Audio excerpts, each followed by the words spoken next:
Superheroes come in all shapes and sizes.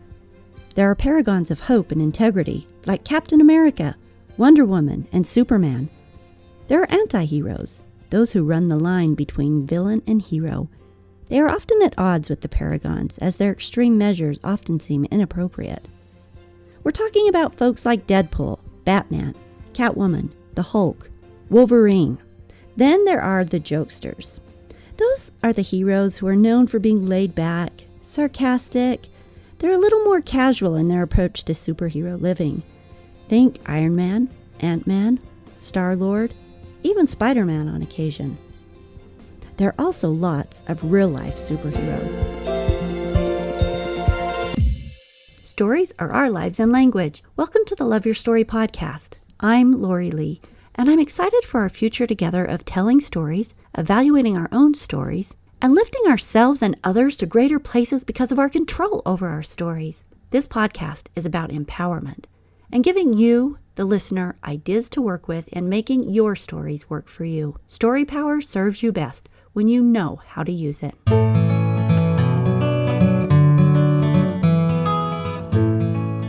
There are also lots of real-life superheroes that aren't wearing tights and capes and being followed by a theme song.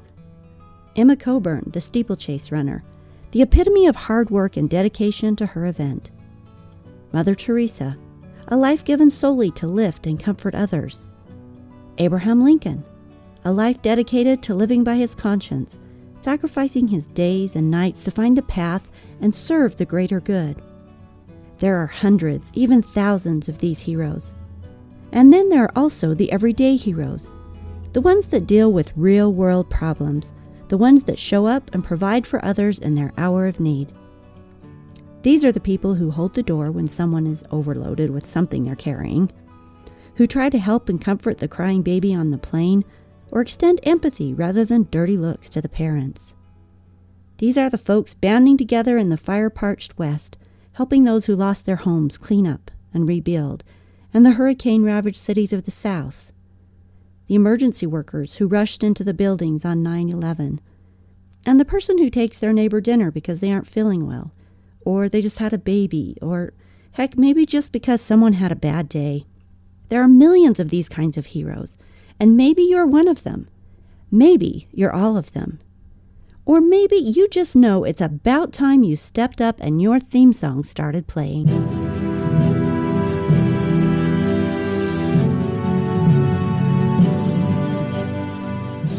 So, here I sit in my favorite pair of ripped jeans and my t-shirt. I've got my Teva flip-flops on with the thick, foamy sole to keep my feet comfy, and I'm wondering what makes some people live big, bold lives, and when they are faced with adversity, they are bold and daring. What makes those superheroes, like Oprah, who overcame severe sexual abuse as a child and a life of poverty?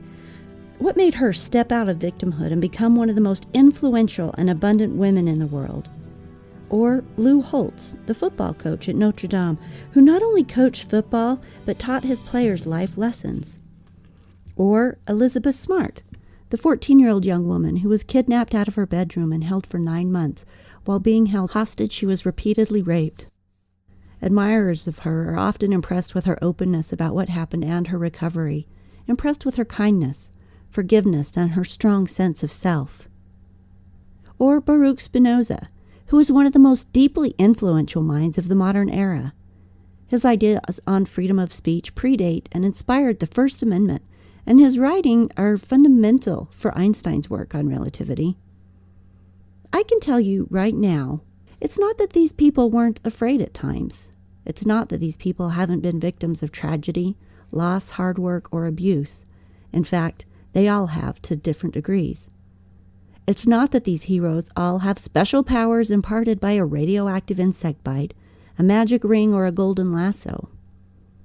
The power comes from the stories they believe about themselves and the stories they create about others and the world around them. Think about it. Even Wonder Woman only dared leave her beloved island home because she had been taught a story that she and the Amazons were meant to defend and fight for good. They were to defeat the god of war. The story they created about themselves focused on their strengths, their purpose, and their ability to fulfill it. Superman. He couldn't fully grasp his powers and be who he was meant to be until he understood the story of where he had come from and what he could do, and chose to create a story of service and sacrifice, not one of victimhood at losing his parents or irritation at the weak and stupid humans. The stories we are taught about who we are and what we perpetuate about ourselves determine who we become and how we live. Let's look at some specific examples. These are just scenarios, not necessarily real examples.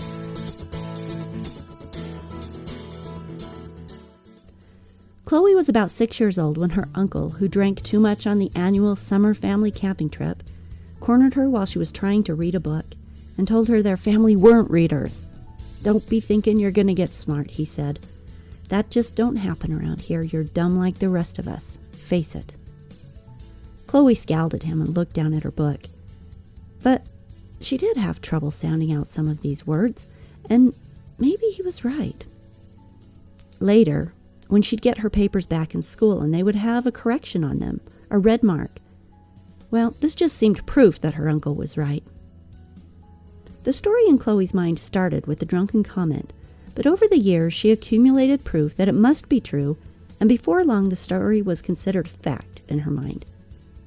The reality, on the other hand, was that Chloe had an excellent IQ, had every capability for learning and education, but the story that was started by a foolish and inaccurate comment was further created by her and became a roadblock to who she was, how she interacted in school, and subsequently how she felt about herself.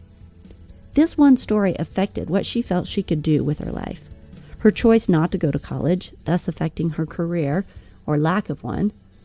It affected her ability to support herself as an adult, and fostered an inaccurate self-perception which led to negative self-worth assumptions. Let's look at another one. Lisa looked in the mirror. She was 35 and she had no romantic interests. She hadn't been on a date in the past 8 months, and she scrutinized her body. What was wrong with her? Why wouldn't anyone ask her out? It had to be, I don't know, that extra 25 pounds she carried around. She grabbed at her love handles and pinched at her fat. Ugh, I'm ugly, she thought. It was a quick thought that flashed in her mind every time she looked in the mirror, every time she noticed the extra weight that made her a little bigger than the ideal skinny-mini body that men seem to require these days in order to deem you worthy of their time. They're all pigs, she thought. Nothing but sex matters, and who I am and what I have to offer doesn't even get considered. She finished getting dressed with all these thoughts running through her mind and headed out the door.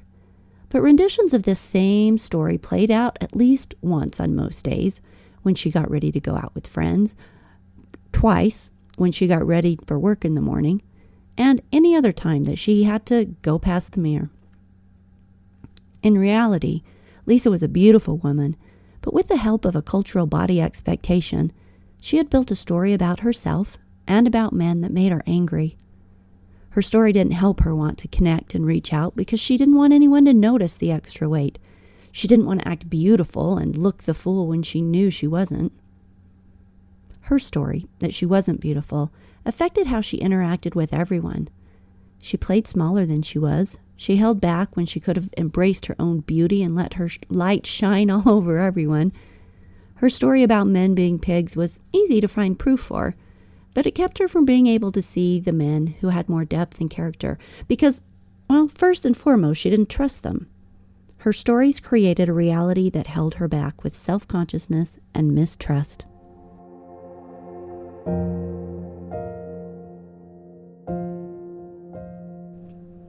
When Jared was growing up, his mother yelled a lot. She had 5 kids, and it was a lot to handle. But to his sensitive little soul, her yelling created a little hole where his worth was questioned on a daily basis. He always seemed to be doing something wrong. And when he did something wrong, or sometimes even didn't, he still seemed to merit being castigated by an angry person. That just didn't feel right to him. What was wrong with him? This was just the start.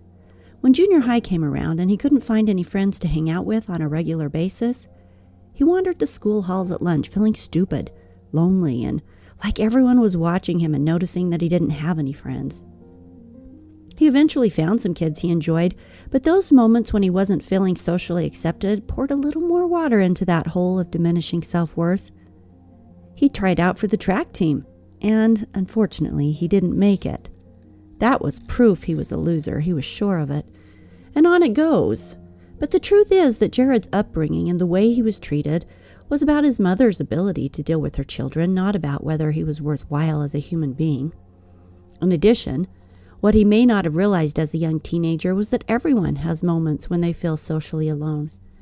And the story can be reframed now with more insight as he realizes that without trying out for things, we can't create the possibility for involvement. The real heroes are in the arena, trying out, falling down, sometimes a lot, and then getting back up. Because that's what heroes do. Not making the team doesn't mean you're not awesome. In fact, just trying out means you are strong, daring, and making shit happen. You are creating possibility.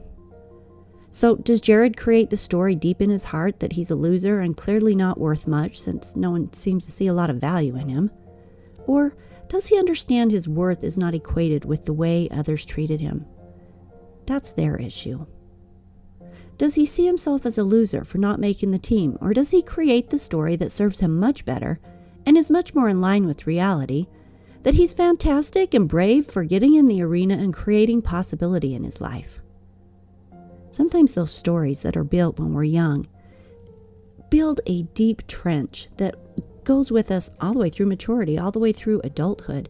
And it's something we need to look at closely because we can look at them now with different eyes and debunk them, find out where they're lies, find out where they are untrue, and get rid of them. We, human beings, all human beings, are story creators. The most powerful stories we will ever create are those we create about ourselves and repeat to ourselves. The reason these stories are so powerful is because they literally create our reality and what we come to perceive as fact about who we are, what we are capable of, and thus how we then interact with the world. These stories stop us every day from being who we came to this earth to be, or they propel us forward with hope and belief in ourselves. It just depends on the story that we craft in our heads, the story that we repeat. Stories can be powerfully liberating or staggeringly limiting. Any story that any of us have in our mind about being unworthy, a fraud, stupid, too short, too tall, too strong, too weak, too ugly. Take your pick. Everyone has a handful. These are what stop us from living a life of joy, of full realization of our potential, of loving ourselves and walking out in the world with a lilt in our step. Those are the little one-liners that create a cage around our hearts and minds. These are the stories that change the world, and not for the better. They're the kryptonite that strips our power. Think about it. If I stand in front of the mirror in the morning and that voice in my head starts railing on about how I'm too tall or too short or my ears are crooked or that muffin top is squeezing over the top of my pants, dang it! I don't head out into the world wanting to be seen. I don't head out full of vim and vigor. I'm starting out cloaked in self-doubt. I've beaten myself up, even if it's sort of undercover, it's just that passing thought in my head. I've beaten myself up before I even got out the door. And chances are I'm more likely to play small, not want to be seen, standing back. When we are all caught up in what we think is wrong with us, we are focused on us. We've created a story that's already holding us back. In fact, some of the most beautiful people I know believe they aren't enough. And frankly, sometimes it's tedious. Who likes to sit and listen to the fashion model prattle on about how she's certain she's too fat? Or the woman with the perfect curves destroy relationships one after another because she's so insecure she's certain her beau of the moment thinks she looks fat in those jeans, and so she spends a great deal of time discussing the topic in an attempt to get validation. What about the perfectly hip teen who spends 20 minutes in front of the mirror trying to decide if he's okay because one nostril might be bigger than the other, or one ear is higher than the other? The guy in the office that half the girls in the office would love to go out with, but he spent a great deal of time listening to that story in his head about how he's not quite good enough and nobody could love him. He's not really worthy for something better. These stories, and we all have them, so don't pretend that you don't, are often unconscious, habitual. They feel like the absolute truth, and they function as prisons, limiting our possibility and potential, predicting failure before you even start, expecting the worst and thereby creating it.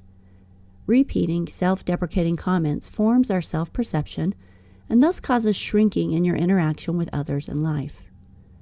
Our lives are self-fulfilling prophecies that we create for ourselves just by the stories we create. Now, let's not be all negative. On the other side of the coin, we always have the option to stop the negative and limiting stories that come so quickly and easily to mind. We swap them out for stories that help us feel brave and beautiful and celebrate our uniqueness. Sometimes they may sound a lot like a daily affirmation, but while those were so playfully mocked on Saturday Night Live in the 90s, do you remember that skit with Stuart Smalley? I'm good enough, I'm strong enough, and doggone it, people like me. Funny skit, but the replacement of those one-line quips that dig at us, we need to replace those with these one-line affirmations that focus on our badass superpowers. Make up the lines that we need. Say the things that we really are. I'm gorgeous. I'm kicking butt today. I'm worthy of love and awesome abundance. I'm attracting good people and kindness. Whatever you want to be, whatever you want to have happen, whatever you want to reprogram those neural pathways with, that gets to be your go-to stories. Now, granted, you need to repeat them over and over. It's work because every time those negatives come up, you replace them with these positives that you've created. But once you do it often enough, it becomes a habit. Those neural pathways get reprogrammed. Write a bunch of these down and keep them by your bed. Practice a couple that you go to every time the negative reel starts habitually poking in its destructive kryptonite-filled head. It's time to start reframing the broken and negative stories and start creating empowering, kick-butt stories that start that self-fulfilling prophecy of living big, bold, and beautiful. Because we are all superheroes of all different shapes, sizes, and types.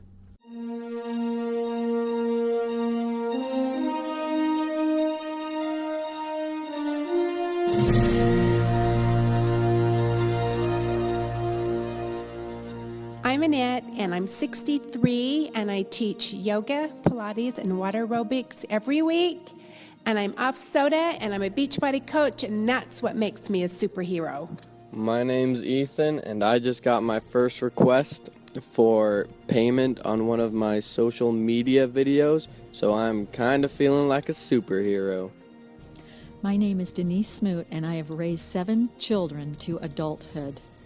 That makes me a superhero. My name is Robert Lawson, and I come here every week to do my mother-in-law's yard. I mow and whatever she needs because she's an invalid, and I enjoy doing these things for her, and that makes me a superhero. Hi, my name's Angie Flint. I found out I was pregnant at 40 years old with my 3rd child. I have a 17-year gap between my 2nd and 3rd child. Let me tell you how difficult that time was in my life, being a working mom, not having to worry about daycare and all that stuff that goes with it, being that my oldest was 25 and 17. So it was very challenging, very hard to get back into it again, and that's what makes me a hero. Hi, I'm Kirk Walton. And by day, I sit in front of a computer and am a licensed escrow assistant at U.S. Title.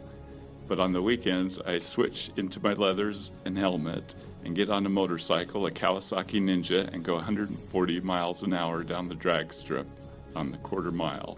And that makes me a superhero badass.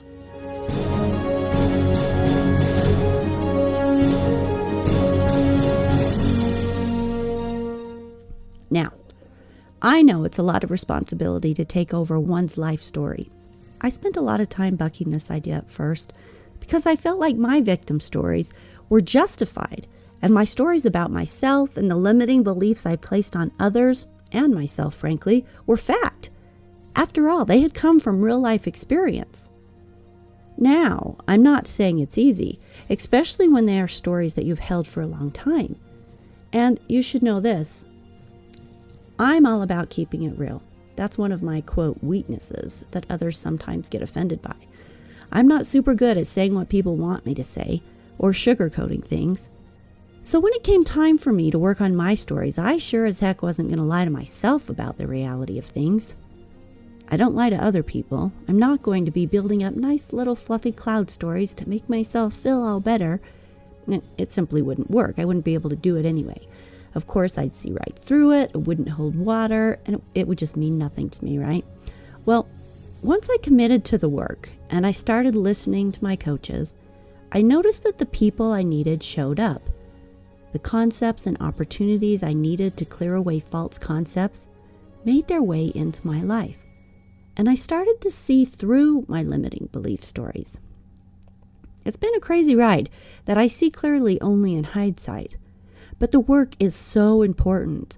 I've gone from unawareness and blissfully thinking my perceptions were fact to resistance and the ever-important stand to hold to the same thing I was certain must be true, to careful consideration and opening to possibility, to listening and letting a little bit of hope creep in around the edges, to working with faith that bigger things were possible, to, holy cow, this is huge, to wanting to jump up and down and help everybody see how much control and responsibility they have for the stories they create in their life. Man's Search for Meaning by Viktor Frankl is one of the most loved and inspirational books on the self-help, get some insight circuit. And as this psychologist that survived German concentration camps verifies, there's always one thing that we control, one thing that no one can take away from us. They can kill your family, shave your head, pull the fillings out of your teeth, strip you naked and march you in front of your peers, deprive you of food, water, and medical care, threaten to kill you, beat you every day. But they cannot control the stories and perspectives that you choose to create in your mind. You can always choose how you will perceive and interact with even the most horrifying situation. Why is understanding the power of your personal stories and doing work on your own stories so important? Well, because your life depends on it. The trajectory of your life, and thus the ripple effects you create in the world and with the people around you, are a direct result of your stories. Drop the mic. That's it. That's the whole beautiful and serious reason your stories, super duper, double looper, matter. If you think you can, you can. And you watch yourself become the superhero you are by nature. If you think you can't, well, then you're right there also.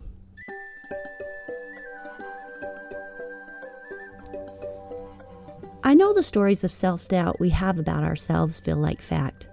I've been there. It took me, and I still work on it daily, some real hands-on experiences of getting over the imposter syndrome and accepting that my voice and knowledge about story was something that could help people. It took me working with coaches and meeting people who proved my long-held and hard-worked-for story that all men are basically creeps to help me see that there are many good, worthy, and lovely men on the planet. It has taken me continued work to accept myself in whole, weaknesses as well as strengths, and to reevaluate what others called weaknesses about me, and determine my own interpretation and acceptance of those parts of myself, and instead focus on the beauty those, quote, weaknesses brought into my life. It's all a matter of perspective, but it's a perspective that, number one, matters more than anything else because it determines our realities. Number two, it changes our entire worlds in ways we will never fully know or be able to grasp. Because once we start creating the kick-ass I'm a rock star stories, the whole world changes, and what we're able to do changes, and who we're able to touch, it all changes. And number three, I'm dangling the key to your happiness right in front of your nose, and that seems pretty darn important. Let me share a couple experiences that helped me change my stories. When I was working on my men issues, as my friends called it, I ended up in a workshop being partnered with a man who was all the things I forgot were possible. He was married, he was true to his wife, he was a great dad, He led a successful business and cared about his employees. He was fun and kind and involved in making his community better. He didn't have any addictions to porn or alcohol or drugs. He was all the things I needed to see in a real man in order to believe they existed. It was like going to a workshop to get over my disbelief of unicorns, only to find that my partner was a unicorn. It was pretty cool. And in this case, I needed to have some proof to change my story because, like I said, I was a tough case.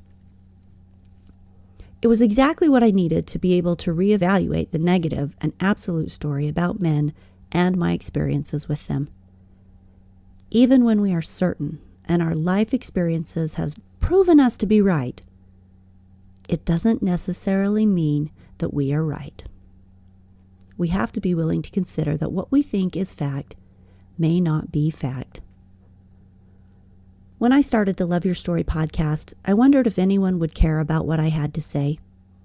I wondered if people would listen, if my peers would think I was arrogant for trying to share it. But I noticed as I moved ahead in my work, despite those stories that are the real powerhouse stories for stopping us from trying new, hard things, this story that lots of entrepreneurs, podcasters, bloggers, people who are trying to make a difference had this same imposter syndrome, it's called.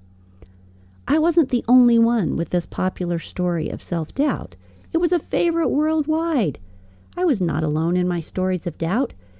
And while that just verified how much story work we can all stand to do, it felt less real knowing that it was just a template of doubt that people had everywhere. It popped up all over the world.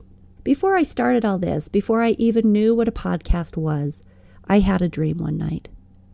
It was one of those dreams that was weird, but not the type of weird where you know your mind just processed 20-odd years of bizarro in one messed up story. No, it was the type of dream where I understood what it meant, even though it was crafted in an alternate universe. So while this may be hard to explain and a little embarrassing, bear with me, here's how it played out. So I was Britney Spears. Okay, I wasn't really Britney. I seriously don't care for her work. I never have. And I was me, but I also knew that I was her. I was at a concert and the crowd was massive. The lights from the phones were waving and the crowd was poised and the energy was pumping. They were waiting for the show to start. But I didn't know the words to the songs, so I wouldn't go on stage. I kept feeling like I should probably go learn the words to my songs, but I kept needing to do the laundry and straighten this or that, and I wandered around through the back alleys of the concert venue and watched the kids start getting in fights and start doing drugs and start doing things that if I had been on stage performing, they wouldn't have been doing. I never did get on stage because there were too many mundane things to do, like walking the halls, chewing gum, actively procrastinating, washing dishes, and other super big important things. Though I knew the whole time that I should learn the words to my songs, I just couldn't get around to it. And finally, after much mayhem had resulted due to my inability to perform, someone else went on stage instead.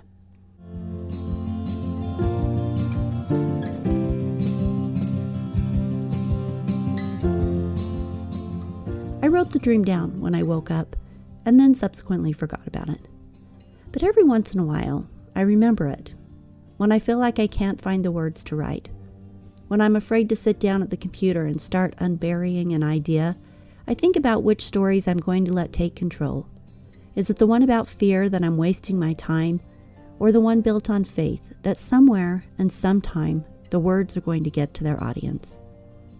One thing I've learned for certain is that, at least for me, most of the path I walk is one step into the darkness and then another step into the darkness.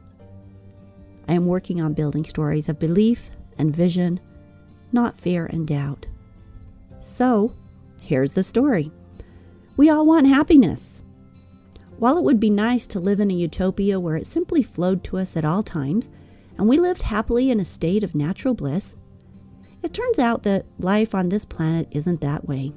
Not for anyone. Even the people who look like they have it all don't. I know, most of us know this.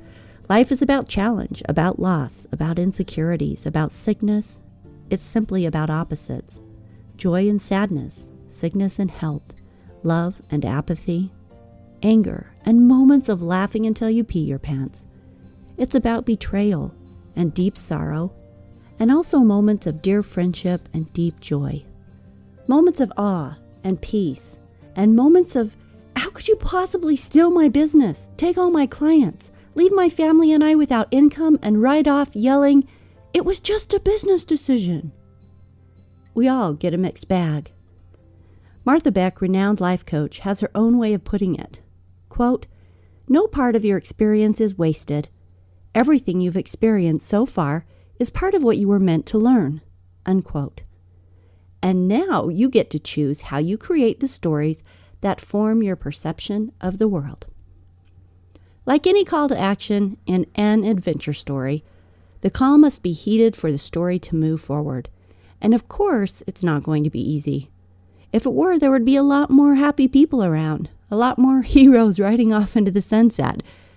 But the good news is that if you put in the work, it becomes easier and easier to create your stories on your terms. It's just a muscle you work out, a neural pathway you recreate on purpose. The key to your happiness is, drum roll, the stories you create. With those stories, you either pull on those superhero tights and cape every time you pull on those jeans and your favorite t-shirt, or you let the stories of lack, fear, and not enough keep you living well below your call as a superhero, well below your happiness possibility.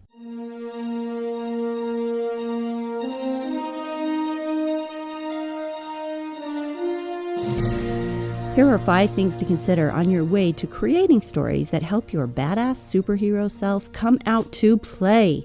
Number 1, awareness. You must first accept that our stories are fluid creations influenced by others, like Jared's mom, or Chloe's uncle, or Lisa's culture. They're not fact, they're just stories that have found a pretty deep root. Number 2, start listening to the stories in your own head from an awareness standpoint as they come up. You will know them because they are the voice in your head, otherwise known as you. Number 3, start considering other perspectives and options to your long-held stories that are seen as fact. Maybe you're not really unworthy or too old or invisible or going nowhere or stuck. Start looking for reasons why that story is a lie. And it is if the story makes you feel diminished. Because your authentic superhero self is glorious. You came that way. All the labels and comments from other broken folks walking the planet in no way actually speak to your worth. All the broken stories in your head don't change that your authentic self is a badass superhero buried under a pile of limiting beliefs. You have a story only you can write. You are a hero that only you can be. You have a combination of gifts, talents, personality, and mojo that only you possess. And so you have to run your race. And that's going to look unique and glorious if you let it. Chloe can change her story by accepting that wherever it started, and she may not even remember that interaction with her uncle anymore. It's a belief that does not serve her, and instead she can consider other options. What if she starts to replace those tired old stories of being stupid with being capable and smart? She can change and rewrite the story every time it comes up. She can look for the times and places where she performs well and makes intelligent choices, focusing on when she gets it right, not when she gets it wrong. As she considers all her options, she can consider which story and approach will serve her best. To focus on when she gets it right and to consciously reinforce in her mind a statement like, "I'm intelligent and capable, and look at the great choice I just made." Or, will it serve her to continue on with the lazy acceptance of her own ineptitude and inherent stupidity? In reality, you're not just doing the work for your own happiness. You're doing the work because the world needs the bold, beautiful, and vibrant you that believes in you and lives your biggest life.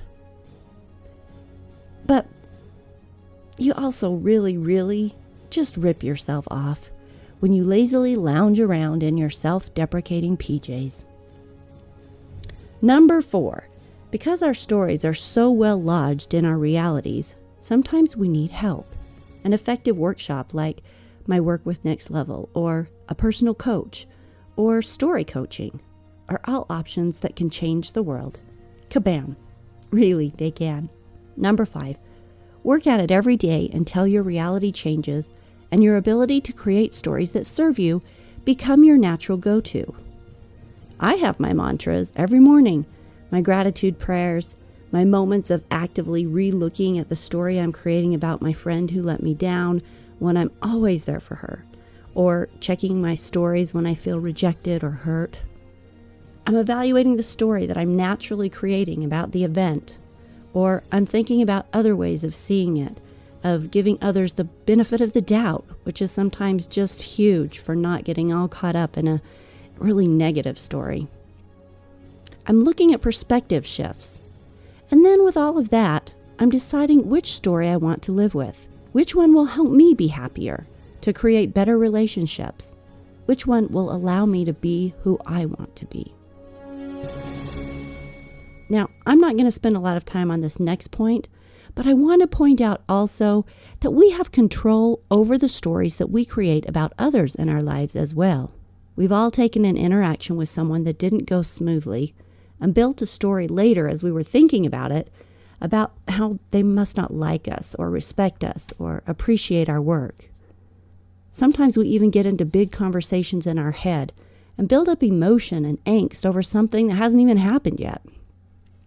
Those stories get to be shut down before they start, and giving people the benefit of the doubt gets to be the go-to to retain our sanity and our relationships.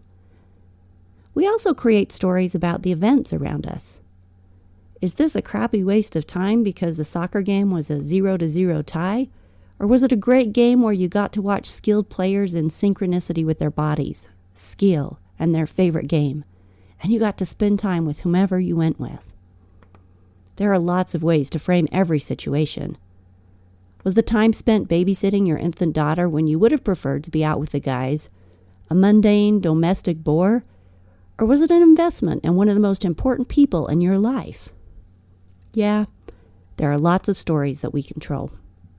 Martha Beck, she said, quote, "Your relationship is not supposed to be perfect all the time.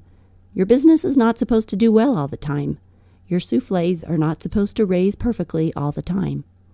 Everything is designed to go wrong so that you can gain the skills of rediscovering your tracks, even in difficult or frightening circumstances. Especially in difficult and frightening circumstances." Unquote. Learning how to craft stories that focus on your superhero self is that skill. The skill that can bring you back over and over to who you really are and all you were meant to be, even when things aren't going perfect. No, especially when things aren't going perfect. To sum all this up, there's a simple equation and it gets straight to the point.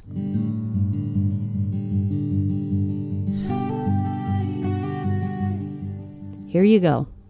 The stories you believe about yourself equals where you will go / what you will do / who you will be / how you will interact with others.